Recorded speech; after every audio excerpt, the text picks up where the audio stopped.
Hello students, my name is Lalit Gautam and I welcome you all on our channel World Student Scope. So we are doing chapter number 3, that is motion in straight line from class 11th and this is lecture number 8. हमने अपने last lecture में graphs के बारे में पढ़ा था, graphs को introduce किया था कि ग्राफ क्या होते हैं। हम मोशन को किसी भी बॉडी कोई भी बॉडी अगर मूव करती है तो उसके मोशन को हम रिप्रेजेंट करने के लिए या फिर शो करने के लिए हम ग्राफ्स का यूज़ कर सकते हैं। तो in our last lecture we studied about graphs या फिर मैं कह सकता हूँ ग्राफिकल रिप्रेजेंटेशन ऑफ मोशन, कि ग्राफिकली हम मोशन को कैसे रिप्रेजेंट कर सकते हैं। इसके अंदर हमने देखा था कि 3 टाइप के ग्राफ होते हैं। One is position time, another one is velocity time graph and last one is acceleration time graph. All right, so ये 3 तरह के ग्राफ हम मेनली पढ़ते हैं, position time, velocity time and acceleration time, जिनके बारे में हमने अपने लास्ट लेक्चर में भी कवर किया। लेकिन इनके अलावा भी हम कुछ ग्राफ्स यूज करते हैं, जैसे पोजीशन की जगह पर हम कई बार डिस्टेंस टाइम ग्राफ भी ड्रॉ करते हैं, ठीक है। कई बार हम डिस्प्लेसमेंट टाइम ग्राफ भी ड्रॉ करते हैं। मीनिंग तीनों का डिफरेंट होता है, पोजीशन का मीनिंग अलग है, डिस्टेंस का मीनिंग अलग है और डिस्प्लेसमेंट का मीनिंग अलग है, ठीक है। तो तीनों के जो ग्राफ होंगे उनमें थोड़ा बहुत डिफरेंस तो देखने को मिलेगा हमें। उसके बाद में होता है velocity time graph. Velocity time के साथ साथ कई बार हम स्पीड टाइम ग्राफ भी बनाते हैं, स्पीड टाइम ग्राफ भी बना लेते हैं। आपको पता है वेलोसिटी एक वेक्टर क्वांटिटी है और स्पीड एक स्केलर क्वांटिटी होती है, राइट। तो दोनों के ग्राफ में कुछ डिफरेंस तो हमें देखने को मिलेगा। एक्सेलरेशन टाइम ग्राफ अकेला ही एग्जिस्ट करेगा, वहां पर हम कुछ और नहीं पढ़ेंगे। एक्सेलरेशन टाइम ग्राफ अकेले ही हम देखते हैं, ठीक है। तो जब भी हम कोई ग्राफ बनाते हैं तो ऑब्वियस सी बात है उसमें कुछ ना कुछ उसकी शेप होती है, ठीक है। जैसे अगर ये पोजीशन टाइम ग्राफ है तो मैं इस ग्राफ को देखकर क्या इंफॉर्मेशन निकाल सकता हूं मोशन के बारे में, ठीक है। तो हमने देखा था तीनों ही ग्राफ हमें कुछ ना कुछ इंफॉर्मेशन देते हैं, पोजीशन टाइम, फिर वेलोसिटी टाइम और फिर एक्सेलरेशन टाइम, ठीक है। This is velocity time and this is acceleration time. तो अगर आपको याद है हमें पोजीशन टाइम से क्या पता लगता है, अगर हम पोजीशन टाइम ग्राफ का स्लोप देखते हैं तो हमें पता लगता है वेलोसिटी के बारे में, ठीक है। तो पोजीशन टाइम ग्राफ का जो स्लोप होता है वो हमें इंफॉर्मेशन देता है वेलोसिटी के बारे में। वेलोसिटी टाइम ग्राफ का स्लोप हमें क्या बताता है, एक्सेलरेशन के बारे में। यानी कि नेक्स्ट वन, अगर हम वेलोसिटी टाइम ग्राफ का स्लोप देखें तो वो हमें एक्सेलरेशन के बारे में बताएगा, ठीक है। अगर एक्सेलरेशन टाइम ग्राफ कुछ ऐसा है कि कुछ भी शेप है उसकी, ठीक है, अभी हम देखेंगे डिफरेंट केसेस में हमें अलग अलग शेप देखने को मिलेगी। तो जो उसके नीचे का एरिया होता है, area covered under acceleration time graph, वो हमें क्या बताता है, वेलोसिटी के बारे में। एक्चुअल में क्या बताता है, चेंज इन वेलोसिटी, वेलोसिटी में कितना चेंज आया, जितना भी एरिया वहां पर होगा वो हमें बताएगा कितना वेलोसिटी में चेंज आया, ठीक है। सो एरिया से भी हमें कुछ इंफॉर्मेशन मिलती है। एक्सेलरेशन टाइम ग्राफ का एरिया हमें चेंज इन वेलोसिटी बताता है और वेलोसिटी टाइम ग्राफ के नीचे का जो एरिया होगा, ठीक है, जो भी एरिया होगा वो हमें उसकी चेंज इन पोजीशन के बारे में बताएगा, ठीक है। तो तीनों ग्राफ लिंक्ड हैं, एक से हमें दूसरे के बारे में, दूसरे से हमें तीसरे के बारे में इंफॉर्मेशन मिल सकती है, ठीक है। और काफी इजी और इंटरेस्टिंग तरीका है मोशन के बारे में हमें अगर इंफॉर्मेशन जाननी है। सो अभी भी हम ग्राफिकल रिप्रेजेंटेशन को ही कंटिन्यू करेंगे आज के लेक्चर में भी, ऑलराइट। सो आज हम देखते हैं for a body moving with uniform acceleration. Last time हमने देखा था अगर कोई बॉडी रेस्ट पर है तो उसके लिए ग्राफ कैसे बनेंगे। अब रेस्ट पर है तो बहुत इजी है, उसकी पोजीशन जो है वो चेंज ही नहीं होगी। पोजीशन टाइम ग्राफ कैसा होगा, कांस्टेंट होगा। और उसकी स्पीड या फिर वेलोसिटी क्या होगी, अगर कोई बॉडी रेस्ट पर है तो उसकी स्पीड या फिर वेलोसिटी ऑब्वियस सी बात है जीरो होगी। तो हम जीरो पर ही एक लाइन बना देंगे, स्ट्रेट हॉरिजॉन्टल लाइन। और एक्सेलरेशन का तो वहां पर सवाल ही नहीं आता, राइट। जो बॉडी रेस्ट में है वो एक्सेलरेट या डी एक्सेलरेट कैसे कर सकती है, तो एक्सेलरेशन टाइम ग्राफ भी जीरो पर ही बन जाएगा, ठीक है। तो ये तो था for a body which is at rest, किसके लिए, जब बॉडी रेस्ट में है। लास्ट लेक्चर में हमने ये भी देखा कि अगर कोई बॉडी यूनिफॉर्म मोशन में है, यूनिफॉर्म मोशन में है, तब पोजीशन टाइम ग्राफ कैसा होगा, ठीक है। अगर बॉडी रेस्ट में है तो उसकी पोजीशन चेंज नहीं हो रही, राइट। लेकिन अगर कोई बॉडी यूनिफॉर्म मोशन में होती है तो उसकी पोजीशन चेंज होती है। ऑब्वियस सी बात है कि वो मोशन में है, रेस्ट में तो वो नहीं है। और जब यूनिफॉर्म हम वर्ड लगा देते हैं, यूनिफॉर्म मोशन, दैट मीन्स जो उसकी चेंज इन पोजीशन आएगा वो इक्वल होगा in equal interval of time. तो कुछ इस तरह से स्ट्रेट लाइन ग्राफ मिल जाएगा हमें, ठीक है। ये स्ट्रेट लाइन ग्राफ हमें कब मिलेगा, जब यूनिफॉर्म मोशन की हम बात कर रहे हैं। वेलोसिटी वहां पर क्या होगी, velocity for a uniform motion, हमने पहले भी पढ़ा है यूनिफॉर्म मोशन के लिए 3 डेफिनेशन हम पढ़ते हैं। पोजीशन उसकी इक्वल रेट से चेंज हो, वेलोसिटी उसकी क्या हो, कांस्टेंट हो, ठीक है, कुछ भी वैल्यू हो वेलोसिटी की, बस वो कांस्टेंट हो, और एक्सेलरेशन टाइम ग्राफ यहां पर सेम रहता है, चाहे बॉडी रेस्ट में है चाहे बॉडी यूनिफॉर्म मोशन में है, दोनों ही केसेस में एक्सेलरेशन नहीं होती है, एक्सेलरेशन 0 ही रहेगी। Alright, so this part we have already done in our last lecture. आज हम देखते हैं ग्राफ्स के बारे में कि अगर एक बॉडी यूनिफॉर्म एक्सेलरेटेड मोशन में है, ठीक है, यूनिफॉर्म एक्सेलरेशन के साथ अगर कोई बॉडी मूव कर रही है तब उसके हम ग्राफ कैसे बना सकते हैं। तो ये भी बहुत सिंपल है। देखो यूनिफॉर्म एक्सेलरेशन में क्या होगा, यूनिफॉर्म वर्ड का मीनिंग होता है कांस्टेंट, और एक्सेलरेशन के साथ ये वर्ड यूज हुआ है uniform acceleration, that means constant acceleration, acceleration constant होगी। तो सबसे पहले हम एक्सेलरेशन टाइम ग्राफ बना लेते हैं क्योंकि वो इजी है बनाने के लिए।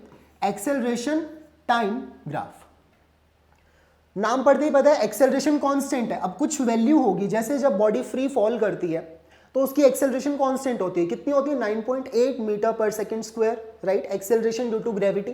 तो एक्सेलरेशन की वैल्यू कांस्टेंट होती है, वो पॉजिटिव भी हो सकती है नेगेटिव भी हो सकती है।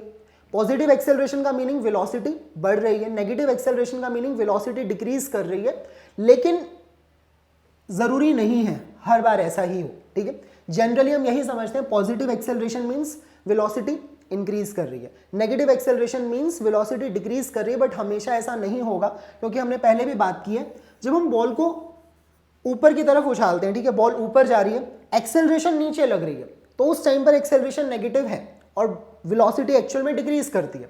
लेकिन जब बॉल नीचे की तरफ आती है तब बॉडी एक्सेलरेट करती है, उसकी वेलोसिटी इंक्रीज करती है, लेकिन एक्सेलरेशन अभी भी हम नेगेटिव ही कंसीडर करते हैं क्योंकि वो एक वेक्टर क्वांटिटी है, ठीक है, उसकी डायरेक्शन वैसे चेंज नहीं करेंगे, ठीक है। सो एक्सेलरेशन की कुछ भी वैल्यू होगी, बस वो कांस्टेंट होगी, तो एक सीधी सीधी लाइन हम यहां पर ड्रॉ कर देंगे। पॉजिटिव है तो पॉजिटिव वाली साइड, नेगेटिव है तो नेगेटिव वाली साइड हम ड्रॉ करेंगे। ऑलराइट, अब बात करते हैं वेलोसिटी के बारे में। Alright, velocity time graph for a body जो यूनिफॉर्म एक्सेलरेशन के साथ मूव कर रही है। तो यहां पर वेलोसिटी कांस्टेंट तो नहीं हो सकती। यूनिफॉर्म एक्सेलरेशन का मीनिंग क्या होता है, जहां वेलोसिटी चेंज करे एक कांस्टेंट रेट से, यानी कि change in velocity is equal in equal interval of time, right. So velocity change होगी और इक्वली चेंज होगी। लेट्स से उस बॉडी की कुछ इनिशियल वेलोसिटी थी u और उस बॉडी की कुछ फाइनल वेलोसिटी है v, ठीक है। तो वेलोसिटी देखो चेंज हुई है और चेंज होने में उसका जो रेट है, रेट का मीनिंग क्या, स्लोप। तो स्लोप देखिए कांस्टेंट है, स्ट्रेट लाइन के लिए स्लोप कांस्टेंट होता है। अगर ये कुछ कर्व बनता है यहां पर तब हम कहते हैं कि स्लोप कांस्टेंट नहीं है, लेकिन यहां पर अगर स्ट्रेट लाइन है that means this is velocity time graph for a body जो यूनिफॉर्म एक्सेलरेशन से मूव कर रही है। ओके, वेलोसिटी में हमें चेंज नजर आ रहा है। फिर बात करते हैं पोजीशन टाइम ग्राफ की। अब पोजीशन टाइम ग्राफ कैसा होगा, जब बॉडी यूनिफॉर्म मोशन में थी, यानी कि एक्सेलरेशन नहीं थी, एक्सेलरेशन 0 थी, वेलोसिटी कांस्टेंट थी, उस टाइम पर पोजीशन टाइम ग्राफ कुछ ऐसा था, स्ट्रेट लाइन। तो अब तो ये स्ट्रेट लाइन नहीं हो सकता क्योंकि पोजीशन टाइम ग्राफ अगर स्ट्रेट लाइन है दैट मींस वेलोसिटी कांस्टेंट है, लेकिन यहां पर वेलोसिटी कांस्टेंट नहीं है। ऑलराइट, तो पोजीशन टाइम ग्राफ हमारा कर्व बनेगा। अब कर्व कैसे बनेगा, अगर वो यूनिफॉर्म एक्सेलरेट कर रही है, मतलब बॉडी की स्पीड इंक्रीज कर रही है, वेलोसिटी इंक्रीज कर रही है, दैट मीन्स वो बॉडी जब देखिए कम वेलोसिटी उसकी थी, जब वेलोसिटी कम है उस टाइम पर वो अपनी पोजीशन चेंज कर रहा है टाइम के साथ में, लेकिन उसका जो रेट है वो कम है। जब वेलोसिटी ज़्यादा है तब वो ज़्यादा फास्ट अपनी पोजीशन चेंज कर सकता है। सो हमें एक ऐसा कर्व बनाना होगा, कुछ ऐसा कर्व होना चाहिए जिसमें स्लोप जो है ना इंक्रीज करे।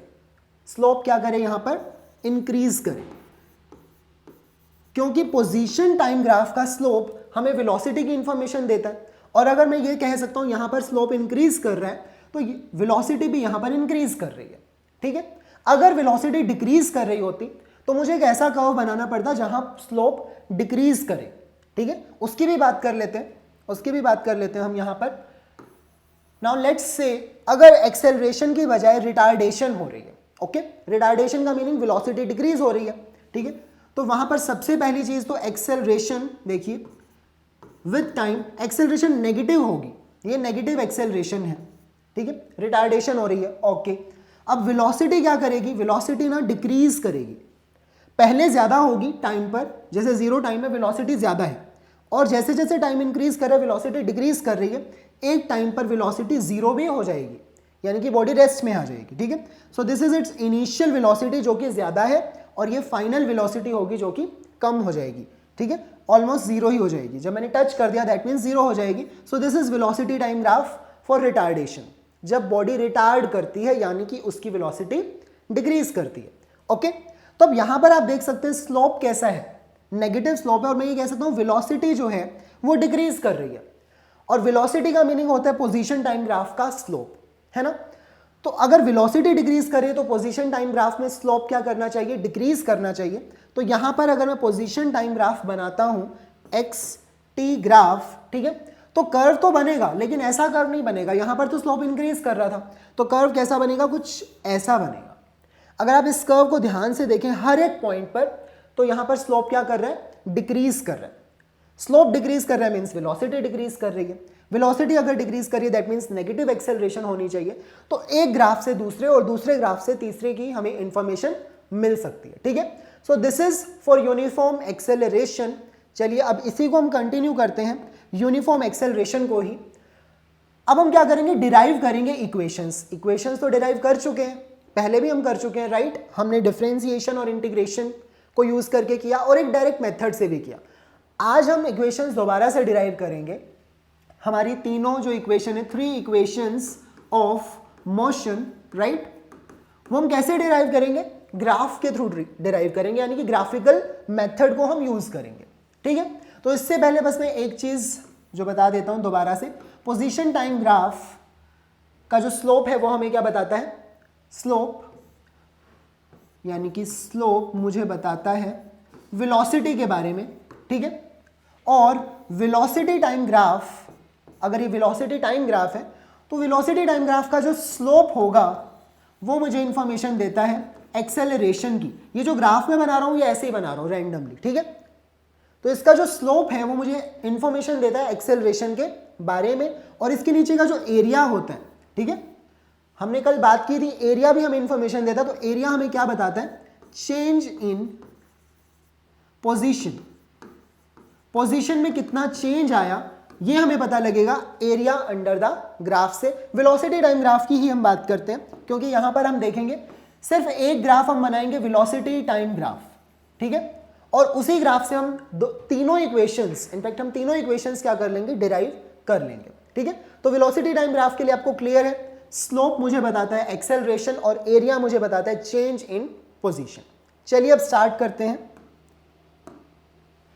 सो this is velocity time graph. अब यहां पर कुछ इंफॉर्मेशन जो हमें गिवन है वो क्या है, एक बॉडी जिसकी इनिशियल वेलोसिटी u है, wait, this is initial velocity u, उस बॉडी की फाइनल वेलोसिटी कितनी हो गई है v, ठीक है। कितने टाइम में हुई, देखो t टाइम में हो गई, टाइम इज t, 0 से स्टार्ट हुआ और टाइम हो गया t, ठीक है। वेलोसिटी टाइम ग्राफ का जो ये लाइन है ये 0 से स्टार्ट नहीं की। अगर हम 0 से बनाते एक लाइन ऐसे, तो इसका मीनिंग हो जाता कि वो बॉडी रेस्ट में है इनिशियली और फाइनली उसकी कुछ वेलोसिटी है। तो हम एक स्पेसिफिक केस की बात कर रहे होते हैं जहां पर बॉडी रेस्ट में है, लेकिन हम एक जनरल केस की बात करना चाहते हैं जहां पर कुछ भी हो सकता है बॉडी की कुछ इनिशियल वेलोसिटी हो, ठीक है, और फिर वो किसी फाइनल वेलोसिटी पर पहुंच रही है।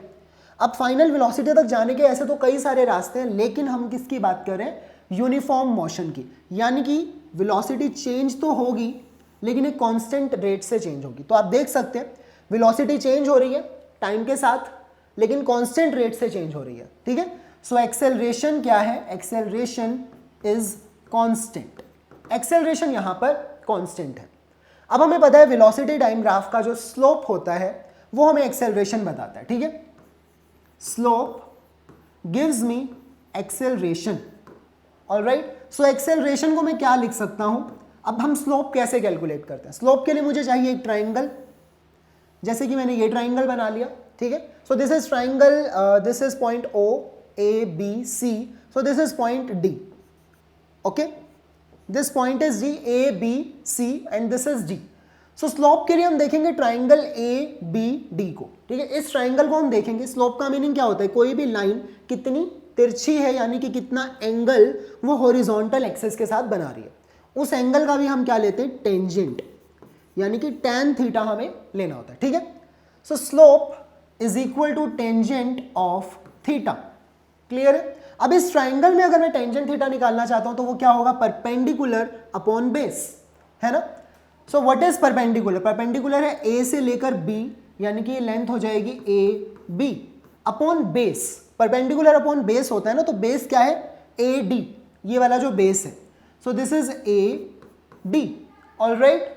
Now what is this perpendicular, अब इस ए बी को आप ध्यान से देखें तो देखिए वेलोसिटी v का मीनिंग क्या है, वो यहाँ जीरो से लेकर यहाँ तक वेलोसिटी v, और जीरो से लेकर यहाँ तक वेलोसिटी u, और ए बी जो है दोनों का डिफरेंस है ना।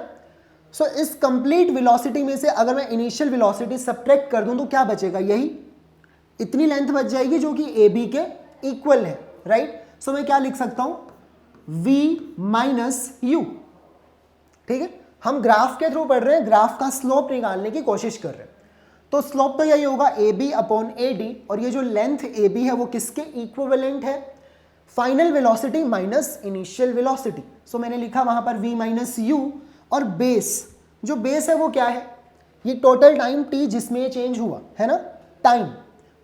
सो यहां पर आ जाएगा अपॉन t, तो ये वही डेफिनेशन होगी, एक्सेलरेशन की डेफिनेशन भी यही होती है, change in velocity per unit time, okay. लेकिन ये हमने ग्राफिकली बनाया है। अब क्या होगा, v माइनस यू को मैं लिख सकता हूं, टाइम वहां मल्टीप्लाई हो जाएगा, is equal to a t, and v is equal to u plus a t, alright. So ये हमारी फर्स्ट इक्वेशन हमने डिराइव कर ली, कैसे डिराइव की, ग्राफिकली, ठीक है। ग्राफ के थ्रू हमने डिराइव कर ली स्लोप, क्योंकि स्लोप कहाँ बनाते हैं, ग्राफ के अंदर ही बनता है, तो हम स्लोप की बात करें दैट मीन्स हमने ग्राफिकली हमारी फर्स्ट इक्वेशन डिराइव की, ऑलराइट। चलिए अब सेकेंड इक्वेशन की बात करते हैं, क्योंकि इक्वेशंस तो आपको ऑलरेडी पता है तो हमें ज़्यादा टाइम नहीं लगना चाहिए डिराइव करने में इन्हें। नाउ सेकेंड इंफॉर्मेशन बात करती है पोजीशन के बारे में, राइट। क्या होती है, s is equal to u t plus half a t square, और s क्या होता है यहाँ पर, चेंज इन पोजीशन कह लो या फिर डिस्प्लेसमेंट होती है। तो पोजीशन के बारे में वेलोसिटी टाइम ग्राफ से हमें कैसे पता लगेगा, पोजीशन के बारे में वेलोसिटी टाइम ग्राफ के नीचे का एरिया, राइट। ये जो एरिया होता है वेलोसिटी टाइम ग्राफ के नीचे का एरिया, ये बताता है चेंज इन पोजीशन, राइट, यानी कि s, okay. So this will tell me change in position,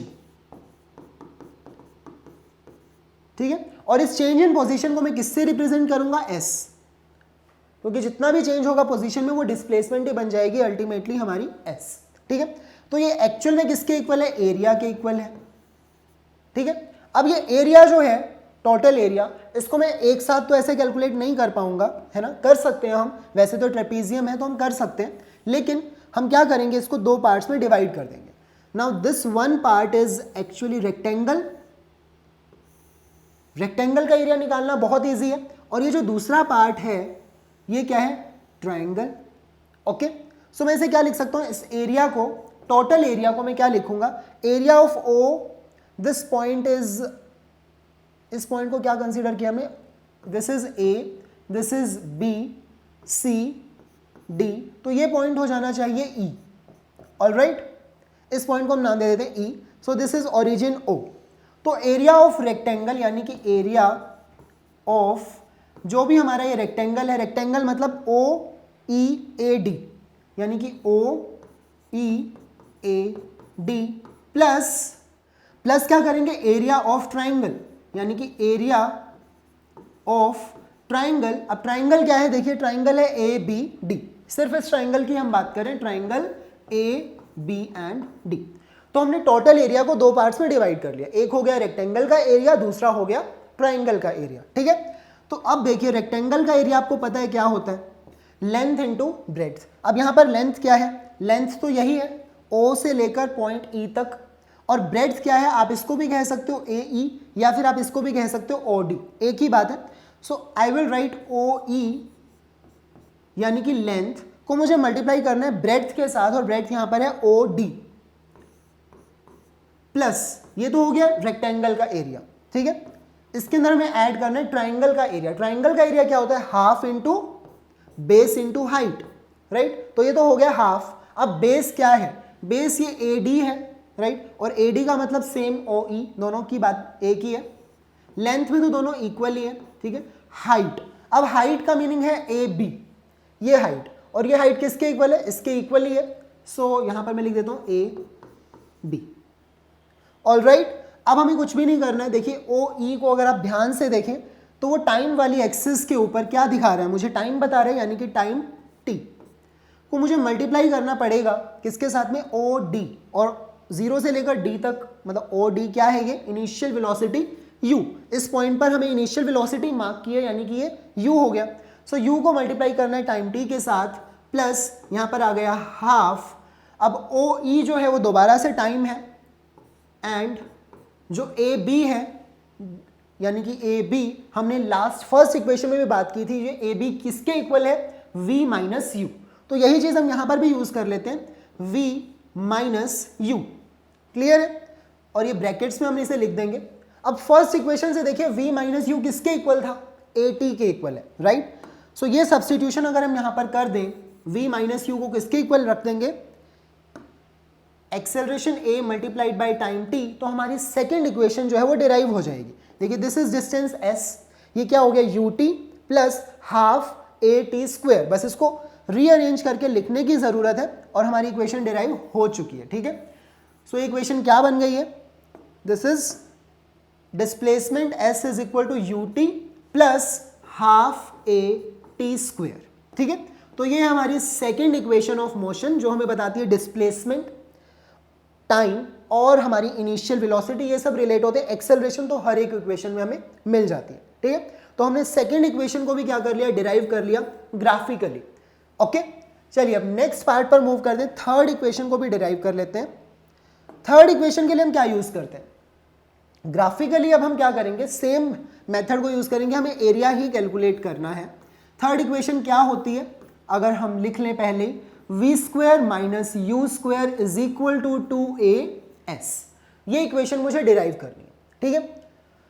सो यहां पर भी देखिए डिस्प्लेसमेंट की जरूरत तो है, यानी कि S तो आना चाहिए, और S के लिए क्या होता है, एरिया। दोबारा से वही बात, S का मतलब है डिस्प्लेसमेंट, यानी कि चेंज इन पोजीशन, और ये हमें कहां से पता लगेगा, एरिया से ही पता लगेगा, है ना। सो अगेन मुझे एरिया कैलकुलेट करना है थर्ड इक्वेशन को डिराइव करने के लिए, लेकिन इस बार मैं एरिया कैसे कैलकुलेट करूंगा, एक साथ। अब मैं इसे डिवाइड नहीं करूंगा, एक रेक्टेंगल एक ट्राइंगल ऐसा हम नहीं करेंगे, हम एक साथ एरिया कैलकुलेट करेंगे। अब एक साथ कैसे कैलकुलेट करें, ये शेप क्या नजर आ रही है, ये रेक्टेंगल है नहीं, ये ट्राइंगल है, ट्राइंगल भी नहीं है। इस शेप को अगर मुझे एक साथ देखना हो तो इसे मैं क्या कह सकता हूं, पैरेललोग्राम भी ये नहीं नजर आ रहा है ना, लेकिन ये ट्रेपीजियम जरूर लग रहा है, क्योंकि इसके अंदर दो साइड्स, अगर मैं ये दोनों साइड्स को देखूं तो ये पैरेलल है, और ये दोनों साइड्स इसकी नॉन पैरेलल है ना, ये दोनों पैरेलल नहीं है। तो ये जो कंडीशन होती है किसकी होती है, ट्रेपीजियम की होती है। ट्रेपीजियम में दो साइड्स हमेशा पैरेलल और दो साइड्स नॉन पैरेलल, ठीक है। तो ये ट्रेपीजियम है, this shape as a whole, अगर हम इसको कंप्लीट देखें तो ये ट्रेपीजियम बन जाती है। ओके, अब ट्रेपीजियम का जो एरिया होता है वो क्या होता है, हाफ इंटू क्या करते हैं हम, हाइट हमें यूज करनी होती है। अब ट्रेपीजियम को आप ऐसे देखें, हम यूजुअली ट्रेपीजियम ऐसे बनाते हैं, है ना, मैथ्स के अंदर जो हम पढ़ते हैं ट्रेपीजियम हम ऐसे बना देते हैं, तो ये हमारी पैरेलल साइड्स हो जाती हैं, ये नॉन पैरेलल साइड्स हो जाती हैं। तो फॉर्मूला होता है half into sum of parallel sides, ठीक है। दोनों पैरेलल साइड्स का हमें सम करना होगा, और किससे मल्टीप्लाई करना होगा, ये जो हाइट, यानी कि जो दोनों पैरेलल साइड्स को कनेक्ट कर रही है वो हाइट। तो यहां पर तो देखो पैरेलल साइड ये है, ठीक है, तो इन दोनों को कनेक्ट करने वाली हाइट होगी ये, ठीक है। ये हमारी क्या बन जाएगी, हाइट h। ऑलराइट, तो यहां पर हमें मल्टीप्लाई करना होता है हाइट के साथ। ये हमारा फॉर्मूला है एरिया ऑफ ट्रेपीजियम, जो हम कहीं भी यूज कर सकते हैं, तो जनरल फॉर्मूला है। अब इस फॉर्मूले को हम अप्लाई करने वाले हैं इस ग्राफ के अंदर, वेलोसिटी टाइम ग्राफ के अंदर, ठीक है। So this is half. अब देखिए सम ऑफ पैरेलल साइड्स का मीनिंग क्या हुआ, अब यहां पर काफी ज्यादा इंक यूज हो गई है, so I am erasing this part. Okay, अब पैरेलल साइड्स क्या है, देखिए दिस इज O से लेकर यहां पर क्या है पॉइंट D। सो मैं लिख देता हूं OD प्लस ये जो साइड है वो क्या है, this is point B and complete side हमें देखनी है, दिस इज पॉइंट E। ठीक है, इस पॉइंट को मैं E कह सकता हूं। सो प्लस BE, ये हो गया सम ऑफ पैरेलल साइड्स। मल्टीप्लाई करना है किससे, हाइट से। हाइट का मीनिंग है देखो ये वाली लेंथ किसके इक्वल है, आप या तो यहां पर लिखें AD, एक ही बात है, या फिर आप लिख लें OE, ये जो हाइट है वो दोनों की लेंथ सेम ही होगी। तो मल्टीप्लाई कर रहा हूं OE से, क्योंकि हाइट का काम यहां पर यही कर रहा है ना, यही हाइट है और यही क्या है OE, लेंथ OE। अब देखिए क्या हो जाएगा, एरिया को हम रिप्रेजेंट करते हैं S, राइट, एरिया हम यहां पर यही लिखेंगे। एरिया का मतलब यहां पर एक्चुअल में क्या है, change in position. So change in position को हम S से ही रिप्रेजेंट करते हैं। This is half. अब ये मल्टीप्लाई होगा, देखिए OD प्लस BE। ये OD क्या है, ये लेंथ किसके इक्विवेलेंट है, इनिशियल वेलोसिटी u यहां पर हमने मार्क किया है, तो ये हो जाएगा u। और अगर मैं इस लेंथ को देखूं, जो लेंथ क्या है BE, ये जो लेंथ है वो कंप्लीट किसके इक्वल है, सामने अगर हम इसके देखें तो फाइनल वेलोसिटी हमारी v बन जाती है। ठीक है, सो प्लस में डाल देंगे हम फाइनल वेलोसिटी v को, तो दोनों का सम हो गया initial velocity plus final velocity, multiply हो रहा है टाइम t के साथ। ठीक है, अब जब थर्ड इक्वेशन हमें चाहिए तो उसमें टाइम हमें चाहिए ही नहीं, टाइम की रिक्वायरमेंट नहीं है। सो ये हमें एलिमिनेट करना होगा, इसको यहां से दूर भगाना है। कैसे भगाएं, फर्स्ट इक्वेशन को यूज करेंगे। ठीक है, सो फ्रॉम इक्वेशन 1, ठीक है, इक्वेशन 1 किसकी बात करती है, एक्सेलरेशन की। हमें पता है acceleration is equal to v minus u upon t, है ना, लेकिन मुझे टाइम नहीं चाहिए। सो टाइम को मैं यहां भेज देता हूं, एक्सेलरेशन को नीचे ले आते हैं, इनको क्रॉस मल्टीप्लीकेशन यहां कर देते हैं, एक्सेलरेशन नीचे ले आएंगे और टाइम को ऊपर ले जाते हैं यहां पर। सो टाइम हो जाएगा v माइनस यू अपॉन ए, और ये जो सब्स्टिट्यूशन है हम अपनी ऊपर वाली इक्वेशन में कर देते हैं, टाइम की जो जगह पर हम डाल देंगे v माइनस यू अपॉन ए। ऑलराइट, सो डिस्प्लेसमेंट s क्या हो जाएगी, half into u plus v। ठीक है, मल्टीप्लाई होगा v minus u upon acceleration a। ठीक है, अब ये 2 और एक्सेलरेशन a दोनों डिनोमिनेटर में है, दोनों को हम लेफ्ट साइड ले आते हैं, और यहां पर क्या बचा, v plus you and v minus you, तो ये क्या होता है, v square minus you square बन जाता है। ठीक है, so this is v square minus you square right side, और ये 2 और a यहां पर चले जाएंगे तो हो जाएगा 2as। तो ये देखिए हमारी थर्ड इक्वेशन डिराइव हो गई। This is equation number 3। सो तीनों इक्वेशंस जो है मोशन की हमने डिराइव कर ली। कैसे डिराइव किए, ग्राफिकली डिराइव किए। ठीक है, सो कई बार थ्योरेटिकली जब हम सब्जेक्टिव पेपर देते हैं तो डेरिवेशन आ जाती है, वो कह सकता है कि थर्ड इक्वेशन को डिराइव करो या फिर सेकंड इक्वेशन को डिराइव करो। ग्राफिकली भी पूछ सकते हैं, कैलकुलस के थ्रू भी, यानी कि डिफरेंशिएशन और इंटीग्रेशन का यूज करके भी हमें डिराइव करना पड़ सकता है। सो हमें डेरिवेशन आनी चाहिए। ठीक है, अदरवाइज तो हमारा इन इक्वेशन से क्या काम है, हमें इन्हें यूज करना है to solve different kind of numericals. ठीक है, सो तीनों इक्वेशंस अब हमने डिराइव कर ली हैं ग्राफिकल मेथड से। चलिए अब हम बात करते हैं कुछ इंपॉर्टेंट पॉइंट्स ग्राफ से रिलेटेड। अभी ग्राफ का जो टॉपिक है कंटिन्यू रहेगा 2-3 लेक्चर्स में, और क्योंकि फर्स्ट चैप्टर से यही चीज़ इंपॉर्टेंट है। फर्स्ट चैप्टर मतलब काइनेमेटिक्स का ये फर्स्ट चैप्टर है ना। सो यहाँ पर ग्राफ से इंपॉर्टेंट है, क्योंकि इससे पहले जो भी हमने पढ़ा है वो क्लास 9th में भी हम पढ़कर आते हैं, लेकिन ग्राफ्स हम थोड़ा कम पढ़ते हैं वहाँ पर, तो यहाँ पर हम ग्राफ पर ज़्यादा फोकस रखेंगे। A straight line graph has a single slope. देखो कोई भी ग्राफ हो, अगर आपको कहीं पोजीशन टाइम ग्राफ ऐसे स्ट्रेट लाइन देखने को मिल जाए तो इसका मीनिंग क्या समझोगे आप। हमें पता है पोजीशन टाइम ग्राफ का स्लोप हमें बताता है वेलोसिटी, ठीक है, और इसका स्लोप क्या है, कांस्टेंट है। स्ट्रेट लाइन का ग्राफ स्लोप क्या होता है, कांस्टेंट होता है। सो दैट मीन्स कि यहां पर कांस्टेंट स्लोप है क्योंकि स्ट्रेट लाइन बनी है। ठीक है, कोई कर्व नहीं है, यानी कि स्ट्रेट लाइन का मीनिंग हमेशा ही क्या होगा, कांस्टेंट स्लोप। वो कैसी भी स्ट्रेट लाइन हो, अगर वो स्ट्रेट लाइन ऐसे भी बनी है तब भी उसका स्लोप कांस्टेंट है। ठीक है, और अगर वो स्ट्रेट लाइन ऐसे भी बनी है तब भी उसका स्लोप क्या है, कांस्टेंट है। इस सिचुएशन में स्लोप क्या है, स्लोप को हम m से रिप्रेजेंट कर देते हैं ना। सो यहां पर भी मैं m लिख देता हूं, कांस्टेंट स्लोप। तो स्लोप को हम रिप्रेजेंट कर देते हैं m, तो यहां पर भी जो m है वो कांस्टेंट होगा, यहां पर हमारा स्लोप 0 होगा और इस सिचुएशन में स्लोप क्या होगा, इनफाइनाइट या फिर नॉट डिफाइंड, है ना। यहां पर हम कहते हैं कि स्लोप हमें पता ही नहीं है, डिफाइंड नहीं है, ठीक है। लेकिन है तो कांस्टेंट, इस लाइन का स्लोप 0 है, हर एक पॉइंट पर 0 है।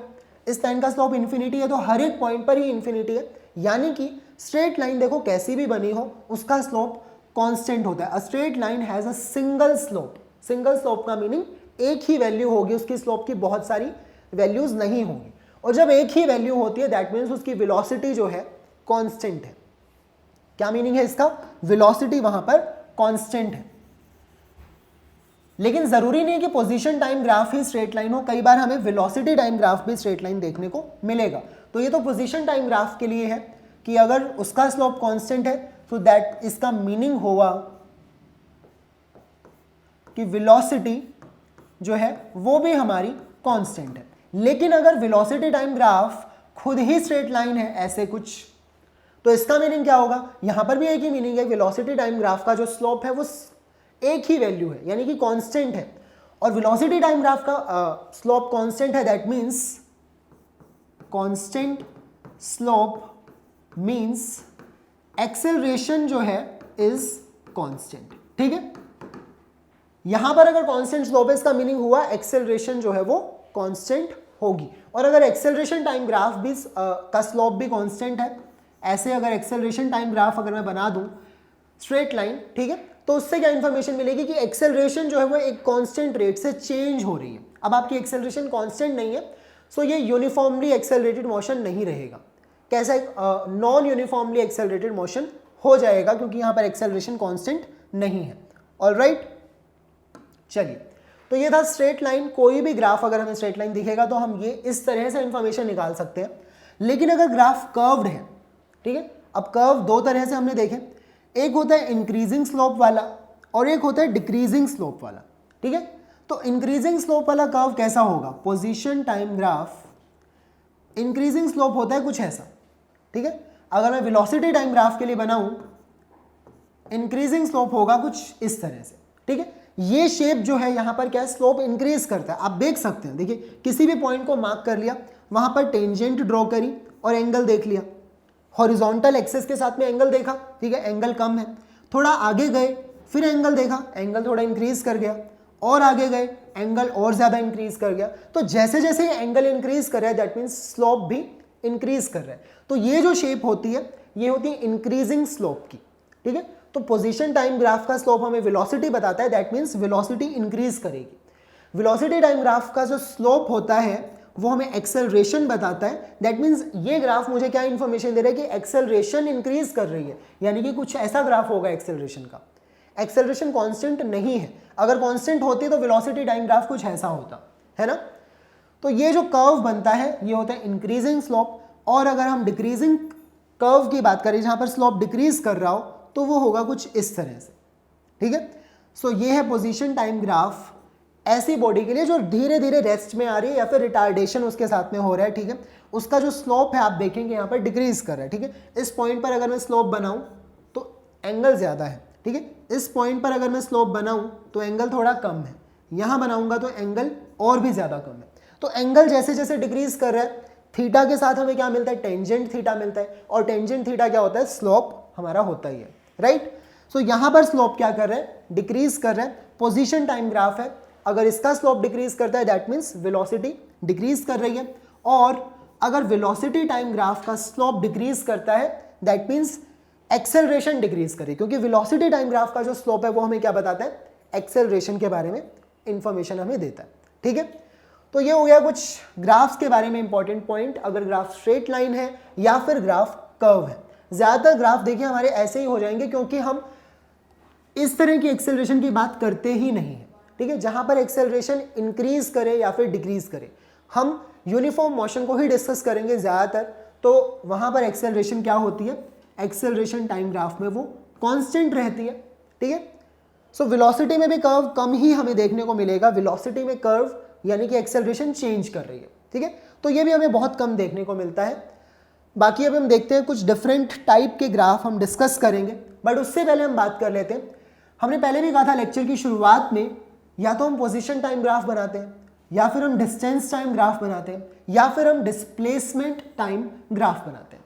ठीक है, अब तीनों वर्ड्स वैसे तो बड़े सिमिलर से हैं मीनिंग देखा जाए, लेकिन डिफरेंट भी हैं, इनके मीनिंग में कुछ डिफरेंस भी है। तो दोनों के डिफरेंस को हम देख लेते हैं, तीनों के डिफरेंस को इनफैक्ट। ठीक है, तो ये सिचुएशन आप इमेजिन कीजिए, क्योंकि हम यहाँ पर स्ट्रेट लाइन मोशन की बात करते हैं तो मैं स्ट्रेट लाइन ही यहाँ पर ड्रॉ करूंगा। दिस इज माई ओरिजिन और रेफरेंस पॉइंट। ठीक है, और इस एक्सिस को आप क्या समझेंगे, एक्स एक्सिस समझेंगे। ठीक है, ये एक्स एक्सिस है आपकी।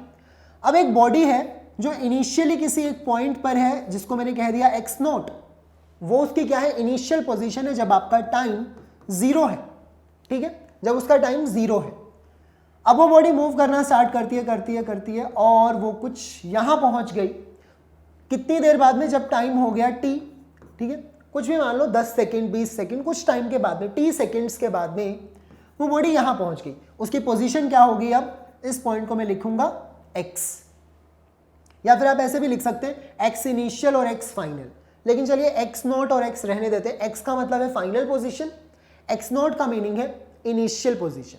ठीक है, तो अब इस सिचुएशन में मुझे अगर देखना है उसकी, अब इस पॉइंट पर अगर मुझसे कोई पूछना है उसकी पोजीशन क्या है, ठीक है, मैं यहां पर कुछ नंबर्स ही दे देता हूं, क्योंकि ये हमें सिर्फ डिफरेंस का मीनिंग समझना है, तो इसको कुछ नंबर्स की हेल्प से देखेंगे तो ज़्यादा इजी हो जाएगा। लेट्स से 10 सेकेंड्स तक हमने माना, ठीक है, वो बॉडी मूव करके गई। ये जो पॉइंट है वो है x इज इक्वल टू 2। ठीक है, this is x is equal to 2, और ये जो पॉइंट है this is x is equal to 15 let's say. ठीक है, यहां पर वो ऑलरेडी 2 मीटर्स पर है, ओरिजिन से कितना दूर है, 2 मीटर्स दूर है, और यहां पर वो ओरिजिन से कितना दूर है, 15 मीटर्स दूर है, यानी कि उसकी फाइनल पोजीशन है। ठीक है, तो पोजीशन अगर मुझसे कोई भी पूछता है किसी भी टाइम पर, तो मैं कहां से बताऊंगा पोजीशन। देखिए t इक्वल टू 0 पर उसकी पोजीशन है 2 मीटर्स, उसकी यूनिट लगा देते हैं, और t इक्वल टू 10 सेकेंड्स पर उसकी पोजीशन कितनी है, 15 मीटर्स। मुझे सिर्फ और सिर्फ उसकी पोजीशन बतानी है। ठीक है, उसकी पोजीशन हमेशा हम ओरिजिन से या फिर हमारे रेफरेंस पॉइंट से ही मेजर करते हैं। तो ये हुआ पोजीशन के बारे में। ठीक है, अगर मैं देखता हूं डिस्टेंस, तो उसका डिस्टेंस कवर्ड जब टाइम 0 है, ठीक है, हम ये बात कर रहे हैं जब 0 टाइम है तब उसने कितना डिस्टेंस कवर किया, कोई भी डिस्टेंस कवर नहीं किया। ठीक है, वो वहीं पर है, अपनी इनिशियल पोजीशन पर है, यहीं से हमने ऑब्जर्व करना स्टार्ट किया, इसने कोई डिस्टेंस अभी तक कवर नहीं किया, दैट मीन्स डिस्टेंस इज 0। और अगर 10 सेकेंड्स पर मुझसे कोई पूछता है इसने कितना डिस्टेंस कवर किया, तो मैं क्या करूंगा, final position minus initial position, मतलब उसने जितना भी डिस्टेंस कवर किया हो, यानी कि x माइनस एक्स नॉट मैं कर दूंगा। फाइनल कहां पर है, वो 15 पर है। ठीक है, माइनस में कर दूंगा इनिशियल यानी कि 2, तो ये हो जाएगा 13 मीटर्स। तो कहने का मतलब ये कि 10 सेकेंड के अंदर उस बॉडी ने 13 मीटर्स का डिस्टेंस जो है वो कवर किया। ठीक है, ऑलराइट, अब हम बात करेंगे डिस्प्लेसमेंट के बारे में। सो जो डिस्प्लेसमेंट है वो टाइम 0 पर कितनी है, 0 है, क्योंकि कोई डिस्प्लेसमेंट हुई ही नहीं है। और टाइम अगर 10 सेकेंड्स पर हमसे कोई पूछता है तो डिस्प्लेसमेंट भी कितनी होगी, 13 मीटर्स की डिस्प्लेसमेंट हो जाएगी। तो आप कहेंगे डिस्टेंस और डिस्प्लेसमेंट तो दोनों सेम ही है, इसमें क्या डिफरेंस हुआ। ये सिर्फ तब तक है जब हमारी बॉडी सिर्फ एक ही डायरेक्शन में मूव कर रही है। ठीक है, जैसे ही हमारी बॉडी वापस आना स्टार्ट हो जाएगी, लेट्स से अब 10 सेकंड के बाद में उसका मन किया कि अब मैं वापस चलती हूँ, चलो ठीक है, अब ये बॉडी वापस जा रही है। ठीक है, और ये बॉडी पहुंच गई यहां पर। ठीक है, वापस आने में कितनी देर में, t is equal to let's say 15 seconds पर। अभी 15 सेकेंड्स तो 10 सेकेंड के बाद में हुई है, यहां पर हम इसकी बात कर लेते हैं 15 सेकेंड्स पर। ठीक है, और ये पोजीशन क्या है, let's say x is equal to 10 metres. ठीक है, ये 10 मीटर दूर है ओरिजिन से। ऑलराइट, अब हम बात करते हैं पोजीशन। जब टाइम 15 सेकेंड्स है, उसकी पोजीशन क्या है, पोजीशन को कोई लेना देना नहीं है, उसकी इनिशियल पोजीशन से फाइनल पोजीशन से कोई मतलब नहीं है। हर बार जब भी मैं आपसे पोजीशन पूछूंगा, वो बॉडी जहां पर भी है बस उसको ये देखो ओरिजिन से वो कितना दूर है, तो यहां पर आप बोल देंगे 10 मीटर्स। यहां पर आपने बोला 2 मीटर्स, 15 मीटर्स और 10 मीटर। पोजीशन का मीनिंग तो सिर्फ ये है कि वो ओरिजिन से कितना दूर है।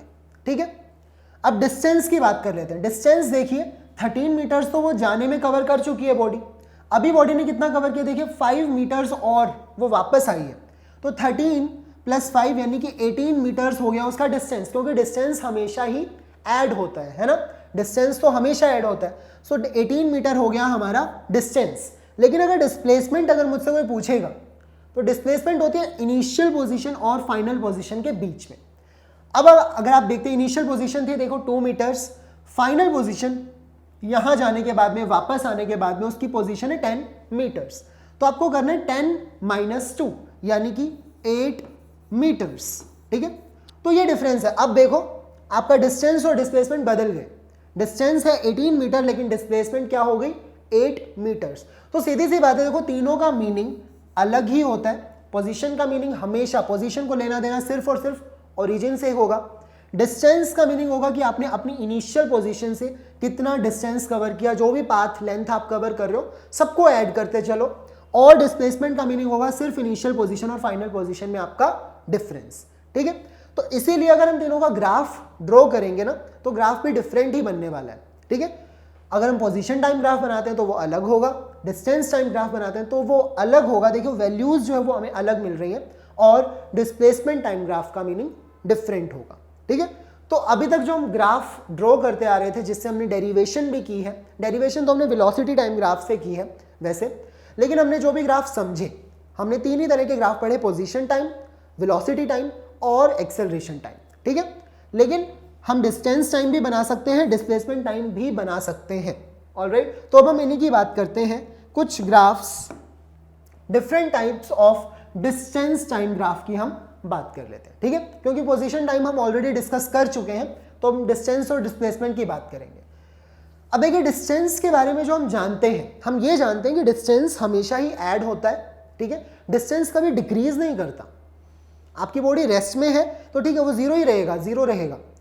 अगर वो मूव कर रही है तो वो ऐड होना स्टार्ट हो जाएगा, यानी कि इंक्रीज करेगा, कभी डिक्रीज तो कर नहीं सकता है। ठीक है, तो आपको अगर कभी डिस्टेंस टाइम ग्राफ में ऐसा दे दूं, ये डिस्टेंस है, यहाँ पर टाइम है, और मैं कहूँ डिस्टेंस टाइम ग्राफ कुछ ऐसा, आप कहेंगे नॉट पॉसिबल, ये पॉसिबल ही नहीं है, क्योंकि मैंने यहाँ पर क्या लिखा है, डिस्टेंस लिखा है, और डिस्टेंस डिक्रीज करे टाइम के साथ पॉसिबल नहीं है। ठीक है, तो आपको ग्राफ को देख के पता होना चाहिए कि कैसे ग्राफ पॉसिबल है। देखिए डिस्टेंस टाइम ग्राफ ऐसा हो सकता है, अगर डिस्टेंस टाइम ग्राफ ऐसा है दैट मीन्स उसका डिस्टेंस चेंज ही नहीं कर रहा है, बॉडी रेस्ट में है, बॉडी रेस्ट में है।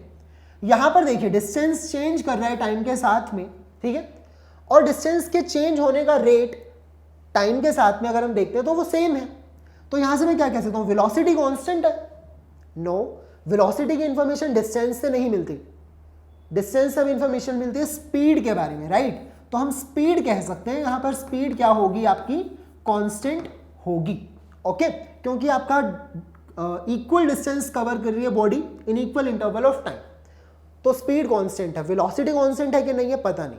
ठीक है, हो सकता है बॉडी सर्कुलर मोशन में हो सकता है बॉडी सर्कुलर मोशन में हो, वेलोसिटी तो हर इंस्टेंट पर चेंज हो रही है, लेकिन उसकी स्पीड कांस्टेंट है। 20 किलोमीटर पर आवर से हम गाड़ी को घुमाए जा रहे हैं। ठीक है, तो वेलोसिटी तो कांस्टेंट नहीं लिख सकते ना, फिर हमें क्या लिखना होगा, स्पीड इज कांस्टेंट। ठीक है, फिर आ जाते हैं हम जहां पर कर्व बनता है, ये वाला कर्व क्या है, इंक्रीजिंग स्लोप वाला कर्व है ना, स्लोप इंक्रीज कर रहा है, और ये जो कर्व है वो कैसा है, डिक्रीजिंग स्लोप वाला है। यहां पर स्लोप क्या कर रहा है, इंक्रीज कर रहा है, और यहां पर जो स्लोप है वो क्या कर रहा है, डिक्रीज कर रहा है। अब मुझे पता है, देखो डिस्टेंस टाइम ग्राफ का स्लोप मुझे इंफॉर्मेशन देता है स्पीड के बारे में, ना कि वेलोसिटी के बारे में। ध्यान रखेंगे स्पीड के बारे में, तो यहां पर मैं क्या कह सकता हूं, स्पीड जो है वो इंक्रीज कर रही है ना, क्योंकि स्टार्टिंग में जो बॉडी है वो थोड़ा डिस्टेंस कवर कर रही है टाइम के अंदर। ठीक है, फिर इक्वल टाइम इंटरवल में बॉडी ज्यादा डिस्टेंस कवर कर रही है, दैट मीन्स स्पीड जो है वो इंक्रीज कर गई, स्पीड इंक्रीज कर गई। यहां पर आप क्या कहेंगे, स्पीड जो है बॉडी की डिक्रीज कर गई। ठीक है, तो डिस्टेंस टाइम ग्राफ कभी भी ऐसे डिक्रीज नहीं करेगा, मतलब सबसे इंपॉर्टेंट चीज ये जो चीज है पॉसिबल नहीं है। बाकी डिस्टेंस टाइम ग्राफ कैसा भी आपको हो सकता है, और उससे आपको इंफॉर्मेशन जो है अपनी समझनी आनी चाहिए कि ये ग्राफ मुझे क्या बताना चाह रहा है। ठीक है, तो ग्राफ को देखकर आपने समझना है। अब बात कर लेते हैं डिस्प्लेसमेंट टाइम ग्राफ की, different type of displacement type graph. हमने कुछ वैसे ही रैंडम ग्राफ चूज किए हैं। ठीक है, ऐसा नहीं कि सिर्फ यही ग्राफ जो बना दिए उतने ही पॉसिबल है, कैसा भी ग्राफ हो सकता है। अब ये डिस्प्लेसमेंट टाइम ग्राफ देखिए, डिस्प्लेसमेंट चेंज ही नहीं हो रही, मतलब बॉडी कैसी है, रेस्ट पर है। ठीक है, हर एक टाइम पर उसकी डिस्प्लेसमेंट सेम है, मतलब चेंज नहीं कर रही है अपनी डिस्प्लेसमेंट की वैल्यू। हो सकता है वैल्यू 0 ही हो और हो सकता है वैल्यू बॉडी कुछ दूर डिस्प्लेस होकर बॉडी रेस्ट में आ गई, ठीक है। तो अब बॉडी रेस्ट में, उसने डिस्प्लेसमेंट जितनी करनी थी वो कर चुकी है, ठीक है, लेकिन अब बॉडी रेस्ट में है। जिस टाइम पर आप ऑब्जर्व कर रहे हो वो बॉडी रेस्ट में ही है। ये है डिस्प्लेसमेंट टाइम ग्राफ। यहां पर स्लोप क्या कर रहा है, इंक्रीज कर रहा है या डिक्रीज कर रहा है, इंक्रीज कर रहा है। और डिस्प्लेसमेंट टाइम ग्राफ का जो स्लोप होता है वो हमें क्या बताता है, वेलोसिटी के बारे में बताता है, ठीक है। तो यहां से मैं क्या कह सकता हूं, वेलोसिटी इंक्रीज करेगी। क्यों? क्योंकि स्लोप इंक्रीज कर रहा है। किसका स्लोप इंक्रीज कर रहा है, डिस्प्लेसमेंट टाइम ग्राफ का, ओके। तो यहां पर वेलोसिटी इंक्रीज करेगी, ऑलराइट। यहां पर आप देखें तो स्लोप कांस्टेंट है, यानी कि वेलोसिटी भी कांस्टेंट होगी, ठीक है। और यहां पर आप देखिए, अब डिस्प्लेसमेंट टाइम, मैं बार बार इसको गलत बोल रहा हूं, डिस्प्लेसमेंट टाइम ग्राफ जो है देखो इंक्रीज करके डिक्रीज कर सकता है। डिस्टेंस टाइम ग्राफ होता तो हम मना कर देते, ऐसा पॉसिबल ही नहीं है। लेकिन डिस्प्लेसमेंट टाइम ग्राफ है तो वो इंक्रीज कर रही है डिस्प्लेसमेंट और फिर डिक्रीज कर रही है, तो ऐसा पॉसिबल है ना। मैंने बॉल को ऊपर की तरफ फेंका, उसकी डिस्प्लेसमेंट बढ़ रही है ना, ओरिजिन से उसकी डिस्प्लेसमेंट बढ़ रही है और फिर क्या हो रही है, डिस्प्लेसमेंट डिक्रीज कर रही है। तो पहले इंक्रीज हुई फिर डिक्रीज हुई, तो डिस्प्लेसमेंट टाइम ग्राफ कुछ ऐसा ही होगा, ठीक है। स्टार्टिंग में आप कह सकते हैं वेलोसिटी इंक्रीज हुई एंड फिर वेलोसिटी हमारी डिक्रीज हुई, सॉरी वेलोसिटी इंक्रीज हुई हम ये नहीं कह सकते वेलोसिटी इंक्रीज या डिक्रीज, क्योंकि वो तो दोनों जो एग्जांपल हमने लिया उस सिचुएशन में नीचे आते हुए वेलोसिटी इंक्रीज ही करती है जब बॉल, कोई भी बॉडी नीचे गिरती है। यहां पर हम क्या कहेंगे, डिस्प्लेसमेंट स्टार्टिंग में इंक्रीज कर रही है, मतलब बॉडी का मोशन एक डायरेक्शन में हो रहा है, और डिस्प्लेसमेंट डिक्रीज तभी करती है जब बॉडी अपनी डायरेक्शन चेंज कर लेती है ना। अब बॉडी आगे जा रही है तो डिस्प्लेसमेंट पॉजिटिवली बढ़ेगी और डिस्टेंस भी सेम होता है। लेकिन जैसे ही बॉडी अपनी डायरेक्शन चेंज करके मूव करना स्टार्ट करती है, तो इस तरह के ग्राफ से हम ये कह सकते हैं कि डायरेक्शन जो है ना, डायरेक्शन यहां पर चेंज हुई है, ठीक है। तभी एक ग्राफ ऐसा होगा कि पहले डिस्प्लेसमेंट टाइम ग्राफ स्पेशली, कि वो पहले इंक्रीज कर रहा था फिर डिक्रीज कर रहा है, ठीक है। तो उसकी डायरेक्शन जरूर चेंज होती है इस तरह के ग्राफ में, ऑलराइट। और वेलोसिटी अगर डिक्रीज कर रही है, यहां पर इंक्रीज करने वाला ग्राफ तो ऐसा हो गया, डिक्रीज करने वाला ग्राफ कुछ ऐसा बन सकता है, ठीक है। तो ये हो गए different type of displacement time graph. अब बात कर लेते हैं स्पीड टाइम ग्राफ की, ठीक है, क्योंकि अभी तक हमने वेलोसिटी टाइम ग्राफ ही बनाए हैं। तो देखिए स्पीड टाइम ग्राफ, स्पीड के बारे में भी एक बात है कि जो स्पीड है वो या तो 0 होगी या फिर पॉजिटिव होगी। नेगेटिव तो स्पीड कभी होती नहीं है ना। तो वो ग्राफ कभी भी नेगेटिव में जाने की जरूरत आपको पड़ेगी नहीं, स्पीड वाली एक्सिस नेगेटिव में आपकी नहीं जाएगी, ठीक है। डिस्प्लेसमेंट वाली जा सकती है, जो हमने अभी बात की।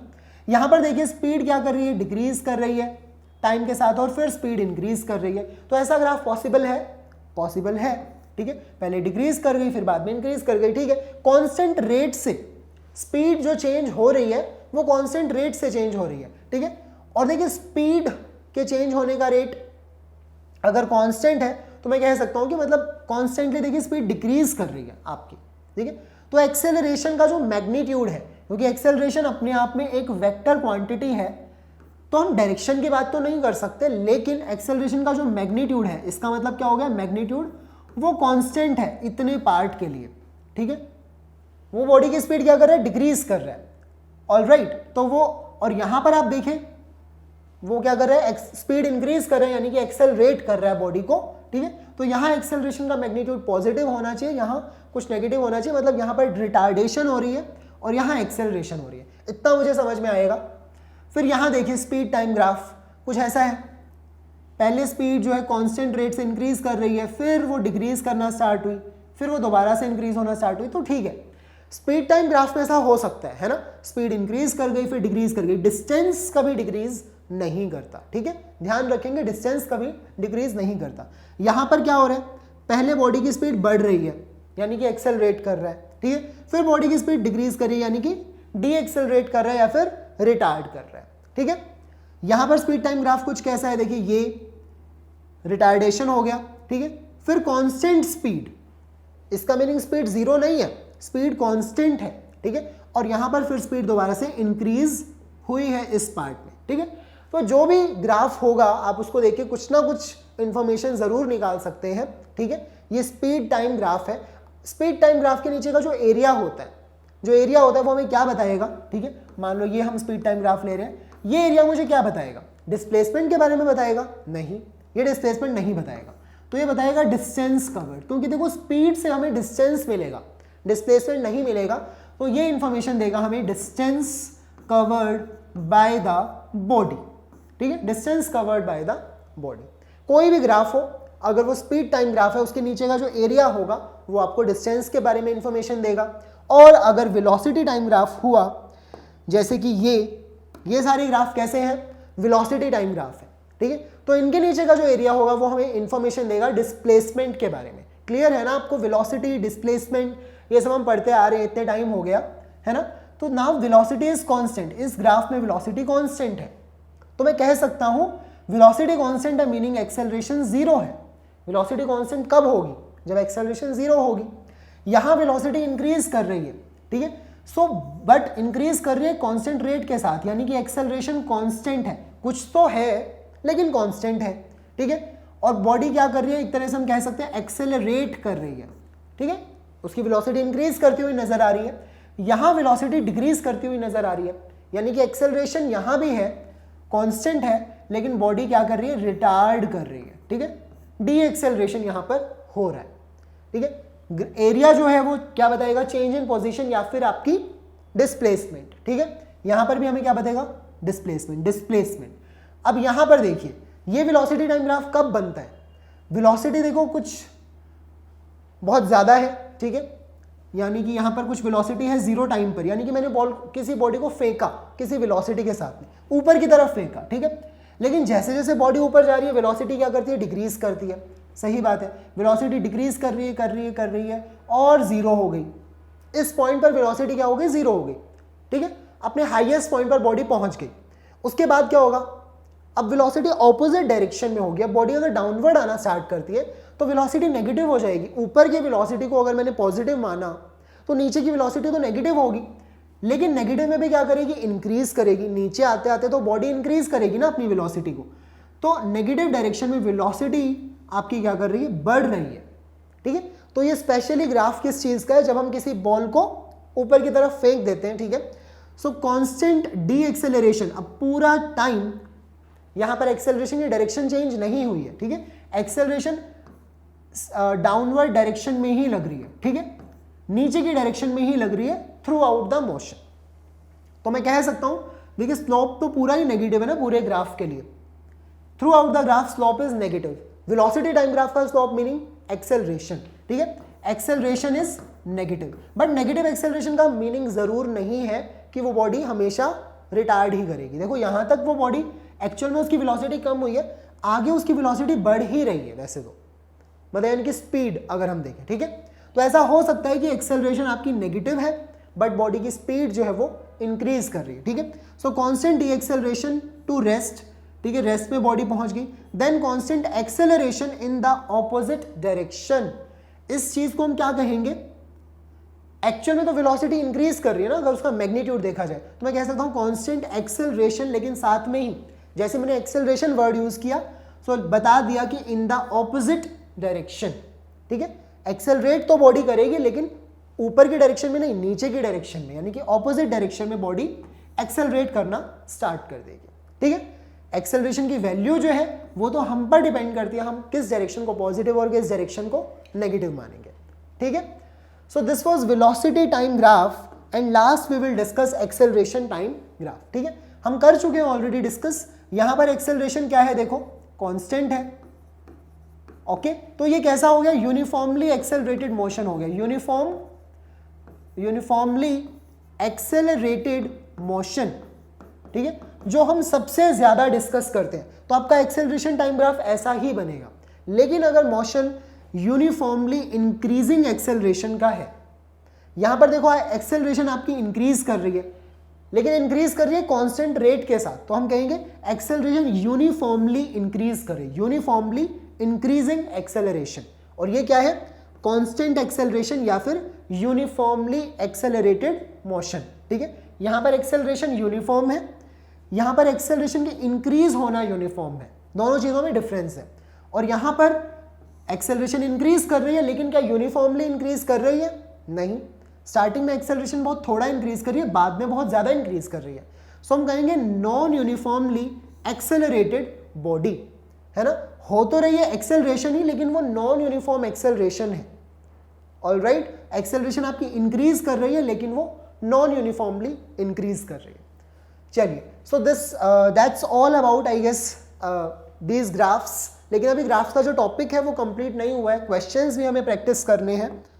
So that's all for today's lecture. आज हमने देखा डिफरेंट टाइप ऑफ ग्राफ, जैसे कि speed time graph, distance time graph, क्योंकि ये ग्राफ भी हम ड्रॉ कर सकते हैं, बना सकते हैं, इनके ऊपर भी क्वेश्चंस बन सकते हैं, ठीक है। इसके अलावा हमने देखा कि इक्वेशंस को हम कैसे डिराइव कर सकते हैं, जो कि हमारी 3 इक्वेशंस हैं, 3 इक्वेशंस ऑफ मोशन, ठीक है।